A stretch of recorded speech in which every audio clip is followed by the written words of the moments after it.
The second day of the challenge is about how you can improve the quality of your sleep and sustainably improve your energy level. Life has become more stressful for many of us during the corona pandemic.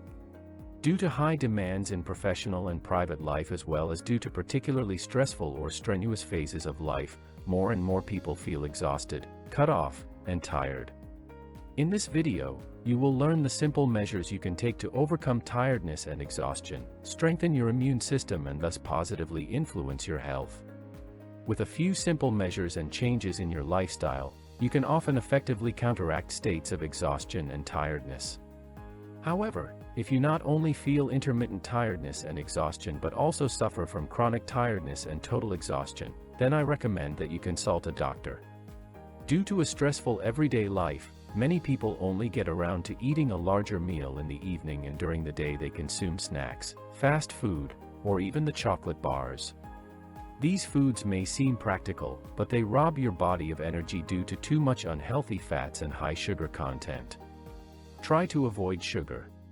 Because although sugar supposedly provides a quick boost of energy, one quickly hits a low point afterward. The reason: the blood sugar level rises quickly, but then falls just as quickly. The result is that you quickly feel tired again. Also, avoid consuming too much saturated fat. Excessive sugar consumption has been linked to several diet-related diseases such as diabetes, intestinal inflammation, depression, cardiovascular diseases, sleep disorders, and general lack of concentration. Furthermore, high sugar consumption is associated with higher overall cancer risk. However, sugar is not only found in sweets, cakes, and soft drinks. So beware of hidden sugars. Foods such as instant cappuccino, fruit yogurt, but also sausages, ketchup, and instant sauces are often sugar traps. In the description, you will find a link with a checklist of all the essential sugar traps. You can find more insightful study results and tips for your health in the description below the videos. Also, as previously mentioned before, avoid consuming too much saturated fat. The optimal ratio between saturated and unsaturated fatty acids is 1:2. More than a third of the fat consumed should consist of monounsaturated fatty acids, preferably oleic acid.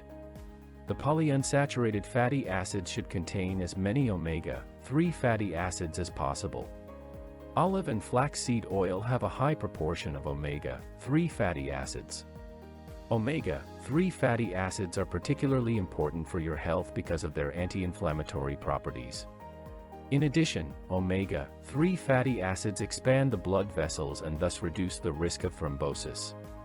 Today's eating habits and the range of foods available in supermarkets often lead to an imbalanced diet that weakens the immune system. As a result, the body is not sufficiently supplied with nutrients and vital substances and therefore has only insufficient defense substances, such as vitamin C, vitamin D3, zinc, magnesium, and vitamin B12.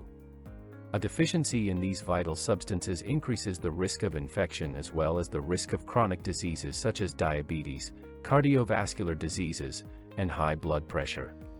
Furthermore, many people eat far too little fiber. For the sake of your health, eat vegetables, legumes, and fruit as often as possible. You can find a list of foods that are particularly high in fiber in the video in the description below. Regular mealtimes, regular meals, with healthy meal breaks are also significantly better than frequent snacks in between.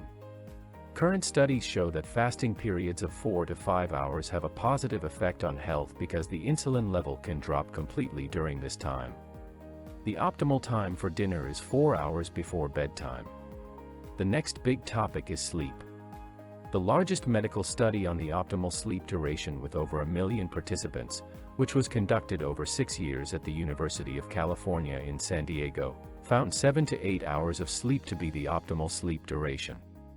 The study results also showed that the cognitive abilities of the participants improved after a 7-hour night's sleep, and even their creativity and ability to learn were positively impacted by adequate sleep. Not only is sleep duration crucial, but also the quality of sleep. Here are a few tips on how to improve your sleep quality. Avoid blue light. The blue light on your smartphone looks particularly bright to the human eye and signals the body that it is not yet bedtime. This also prevents the natural release of melatonin. To deactivate blue light on your smartphone, go to Settings and then Display and Brightness. Here you can then activate the night mode, for example in the period from 6 p.m. to 6 a.m. It is best to refrain from using tablets, smartphones, and your television 90 minutes before bedtime and declare your bedroom a cell phone-free zone. Regular bedtimes. Studies show going to bed at the same time every day is very important.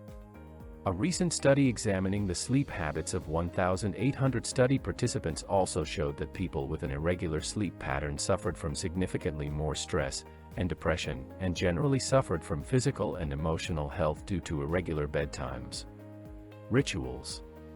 Fixed rituals can also help you to optimize the quality of your sleep. Switch off the artificial lighting in good time before going to bed and prepare your body for with autogenic training or meditation. The right temperature in the bedroom. Your bedroom should be pleasantly cool so that you can get the best possible rest.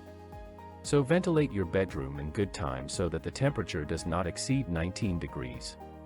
Hydration is equally important for high performance. If you drink too little, the supply of nutrients and oxygen to your organs is restricted because the blood in the body flows more slowly due to the lack of water. Your brain, in particular, is dependent on adequate fluid intake because it is made up of 80% water. Even just 1 to 2% less water than needed can lead to poor concentration, a feeling of tiredness, dizziness, and even headaches. On the other hand, if you drink enough, you can increase your mental performance. The optimal amount of water depends on various factors. For example, from the temperatures, whether you are an office worker or a construction worker, whether you do sports, and also how you have already covered your water requirements with water-containing fruit and vegetables. As a rule of thumb, drink 1 ounce per pound of body weight. Water, still mineral water, and unsweetened herbal and fruit teas are considered healthy drinks. What inspired you the most about this lesson of the 365 Days Challenge? What are you going to implement? Write it to us in the comments and share it with the community. Don't want to miss a lesson on the 365-Day Challenge? Then subscribe to our channel and activate the bell so you will never miss a lesson.